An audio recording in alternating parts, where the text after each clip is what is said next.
Olá, olá, nono ano! Vamos agora dar continuidade a resolver a apostila 18.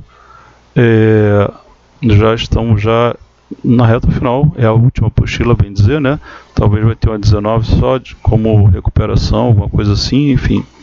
Mas é a nossa última apostila. Então, vem comigo aqui que nós vamos trabalhar hoje o conceito de função.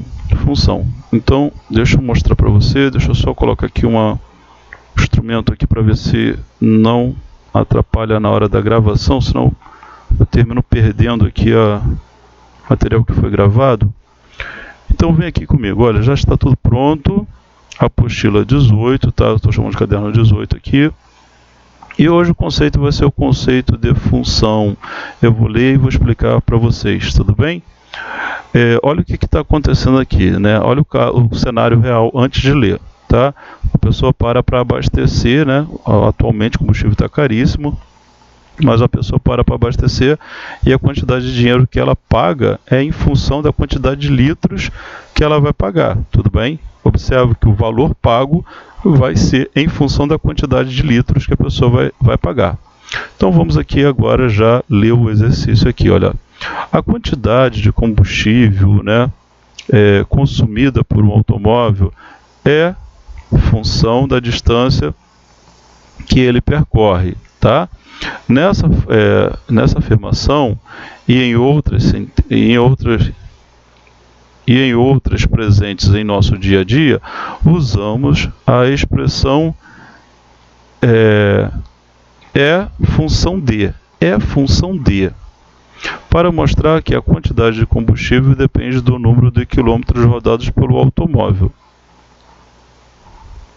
Mas o que é função? O que é função?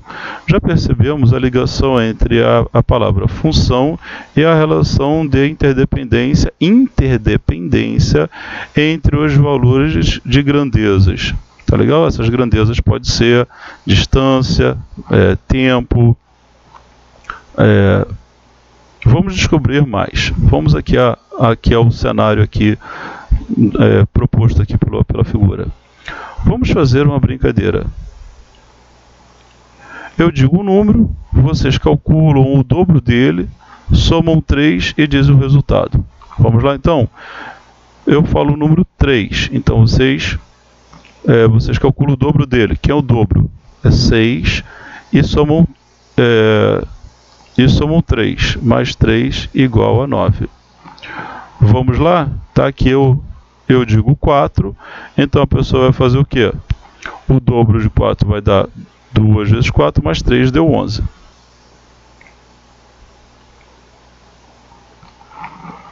Veja na tabela os números ditos pelo professor e as respostas dos alunos. Quando o professor disse 4, o dobro de 4 é 2 vezes 4, mais 3 igual a 11. Está aqui. Quando o professor fala 6, o dobro de 6 mais 3 igual a 15.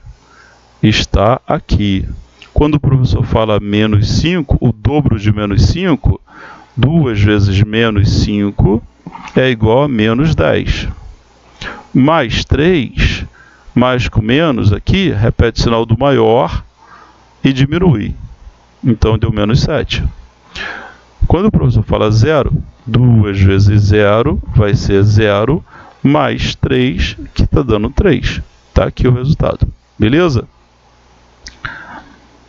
A resposta dos alunos depende do número escolhido pelo professor. Observa que a resposta dos alunos depende do número escolhido pelo professor. Observe que a cada número x dito pelo professor corresponde a um único resultado correto. Ele está chamando esse resultado de y, para a resposta dos alunos. A fórmula que expressa a relação entre x e y, ou seja, o valor que o professor fala e o valor que o aluno calcula, é esse, olha. O valor que o aluno vai calcular vai ser 2 vezes o valor do x, que é o valor que o professor fornece, mais 3. O valor que o aluno vai encontrar vai ser 2 vezes o valor que o professor fornece, mais 3, tá? Nesse caso, dizemos que o y, ele ele é função do x. O y é função do x. Por quê?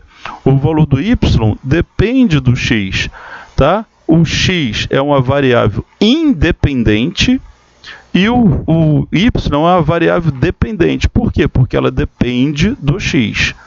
Beleza? A fórmula y é igual a 2x mais 3 é a lei de formação, tá legal? É a lei de formação da função. Isso daqui é o que nós chamamos de lei de formação da função. Outro modo de representar essa tabela é por meio do diagrama, Por exemplo, você tem um conjunto e esses elementos é quem? O 4. E aí quando você calcula, olha aqui, olha, cada seta associa o número falado pelo professor com a respectiva resposta do aluno. Então, quando o professor fala o número 4, o aluno calcula mentalmente e chega ao número 11. Quando o professor fala 6, ele calcula mentalmente e chega ao número 15. Quando o professor fala menos 5, o aluno calcula, vai dar menos 7. Quando o professor fala 0, o aluno calcula e ele chega ao valor de 3. Isso aqui são diagramas, tá legal? São dois conjuntos, conjunto A e o conjunto B. Formamos um conjunto A com os números dados pelo professor e um conjunto B com as respostas dos alunos. Como os conjuntos que relacionamos são A e B, dizemos que essa é uma função de A em B. E como é que eu vou escrever isso? Como é que eu vou escrever isso matematicamente? Função de A aplicado em B. Tá legal? Lê-se, f é uma função de A em B.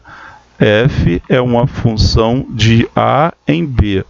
F é uma função de A em B.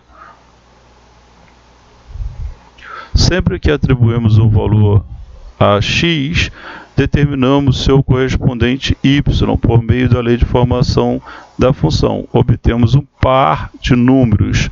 Podemos escrever os pares ordenados.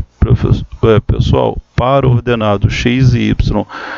Olha, lembra que você já estudou já o plano cartesiano, o eixo x. O eixo na horizontal era o x, o eixo na vertical era o y, tá legal?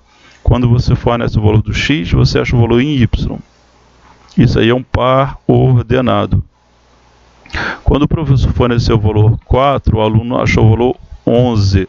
Então, o par ordenado é o quê? 4, 11. Os pares são ordenados. O primeiro elemento do par é o x e o segundo é o y. E assim todos os demais pares ordenados, que são os valores que nós achamos ali, tá? Vamos continuar aqui, até agora só está tendo explicação. Agora a brincadeira é outra. Eu digo um número e vocês respondem qual ou quais dos números escritos no quadro são menores do que ele. Então, o professor forneceu um número, eu digo 5. E os alunos vão falar, nós respondemos o 2 e o 4. Porque esses aqui são menores do que o 5. Olha o que vai acontecer aqui. Observe o diagrama.